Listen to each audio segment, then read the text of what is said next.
Macron under pressure from his rival Mélenchon to stand up for the security of the flotilla in Gaza. Italy is stepping in to protect the flotilla threatened by the genocide army. What is France doing? 4 of whose deputies are on board to break the Gaza blockade. Who is Macron afraid of? Jean-Luc Mélenchon, my goat, says the truth once again. This kind of domestic pressure is exactly what matters right now, by the way. I wish that we had some kind of opposition party in the fucking United States of America that could constantly shit on Donald Trump in a similar vein, even for pure partisan politics. But of course, we don't have that here in this goddamn country because everyone is fucking stupid and cowardly. Let's take a look. Defense Minister says a Navy frigate has been sent to assist a flotilla carrying aid to Gaza. The flotilla is reported to have come under drone attack off the coast of Crete. The people on board posted this on social media.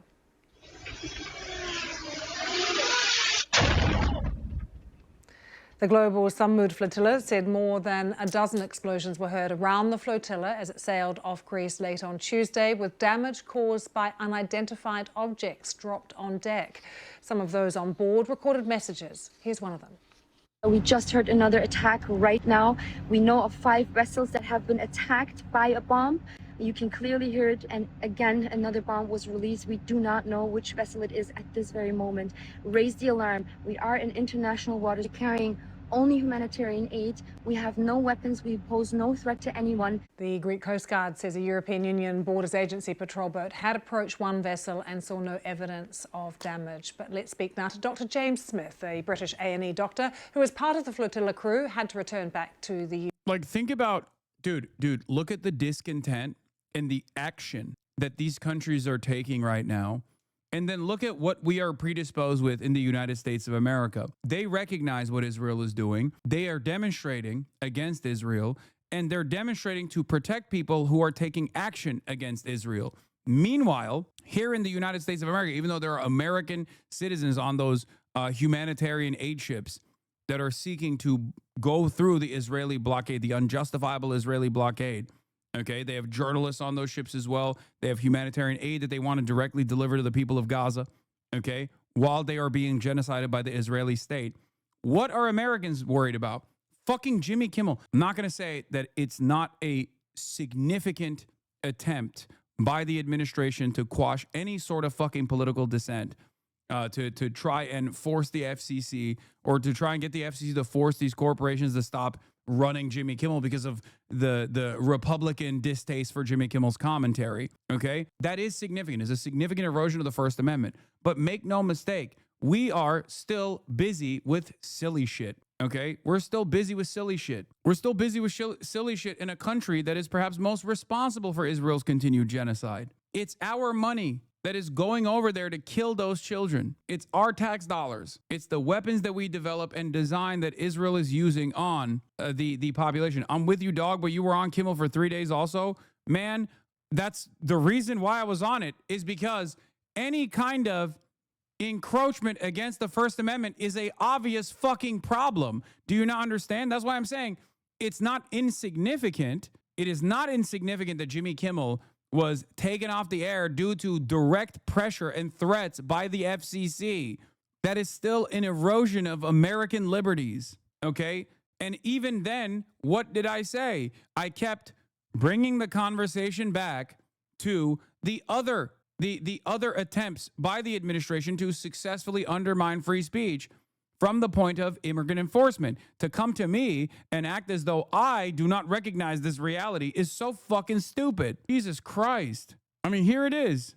In the aftermath of the Jimmy Kimmel situation, I said, Jimmy Kimmel's return to air is a step in the right direction. It is a reminder that Trump and his policies around stopping political dissent is not as popular as this website would have you believe. People must also extend this enthusiasm and fervor to protecting pro-Palestinian advocacy.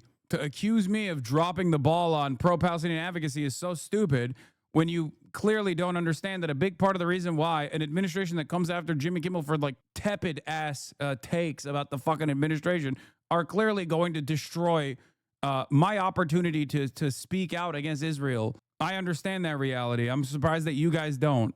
UK, but is, I understand, still in contact with colleagues aboard the ship. James, good to see you. What have they told you? What's been happening? So, Lucy, last night, a series of what appear to be coordinated attacks, I believe now 15 attacks on the flotilla. The flotilla now comprises about 40 vessels, most of which are small sailboats, two slightly larger motorboats, all of which, as you just heard from that clip, are carrying humanitarian aid, water, food, medicine. I myself was with the flotilla for about 2.5 weeks. I was on several of these boats, and I can attest to exactly that. These boats are crewed by regular folks from the world over, lawyers, doctors, nurses, teachers, and so on.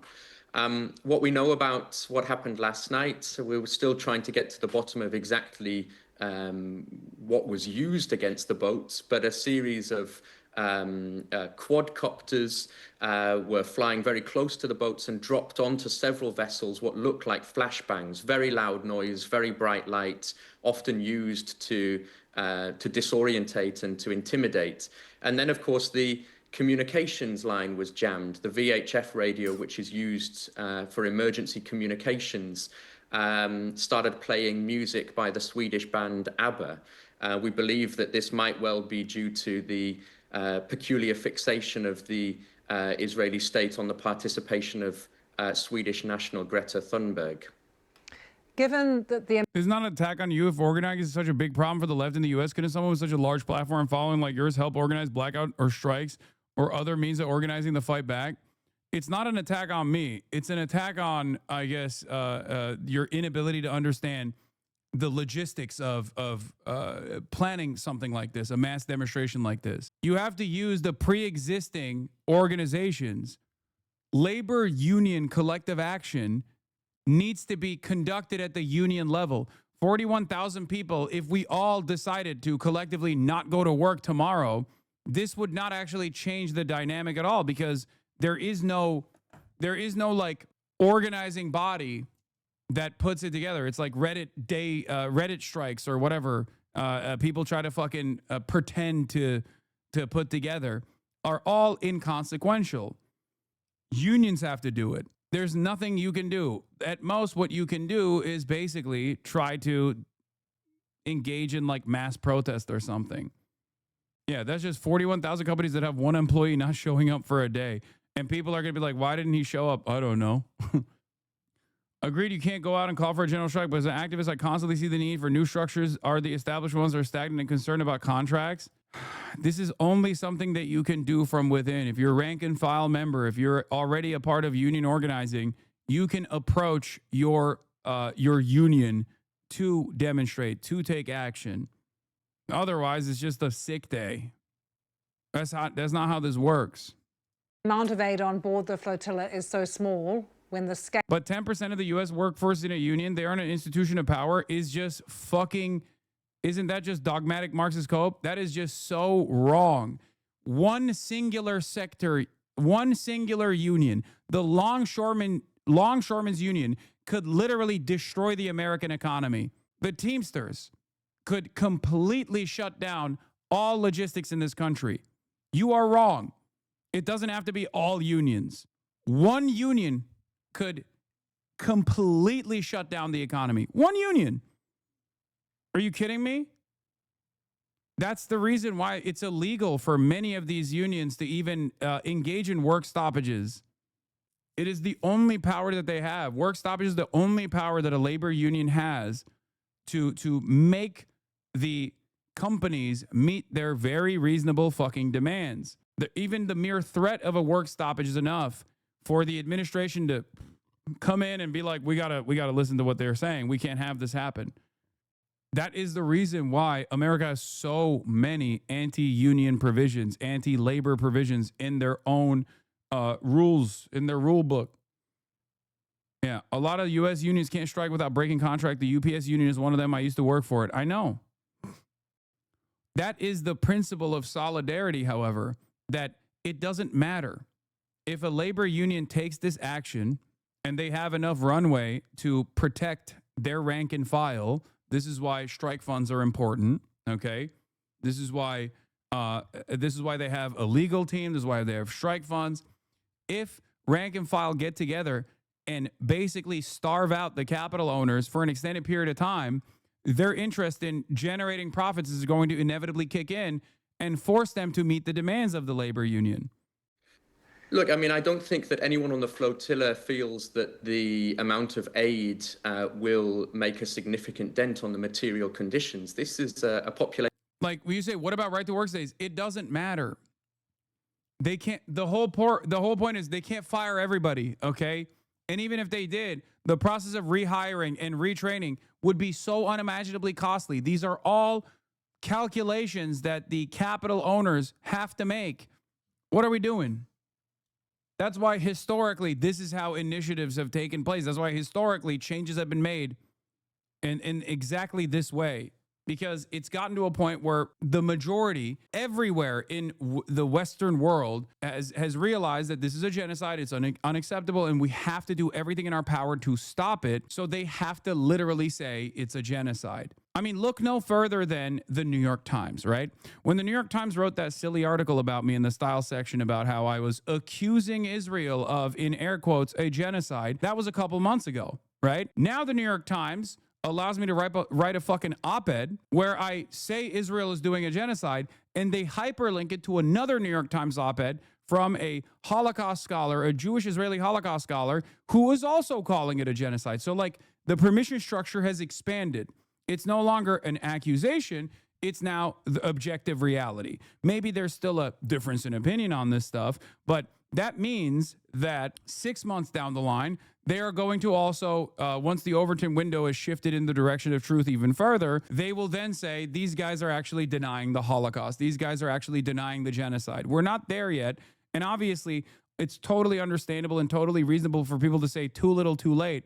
But I still see value in continuing to push these institutions that still have a lot of credibility among people who have a lot of power, for example, a lot of executives, a lot of older people, to change their tone, because I recognize that every single person is necessary in this fight, because it's obvious that these guys are not going to change. These guys are not going to turn around and do this out of the kindness of their fucking hearts. They're not going to do it. And if this administration in the United States of America didn't recognize that this was a deeply unpopular issue, they wouldn't be doing stuff like this. Trump will sign executive order on domestic terrorism networks. They're doing this because their agenda is unpopular. A strong administration that has this broad popular mandate would see no need to stamp out discontent. They'd just be like, all right, shut up. Keep chirping into the fucking wind, stupid. It is only in your weakest moments do you engage in this kind of like fascist control over flows of information. This is not a time to stop. It's actually a time to keep pushing.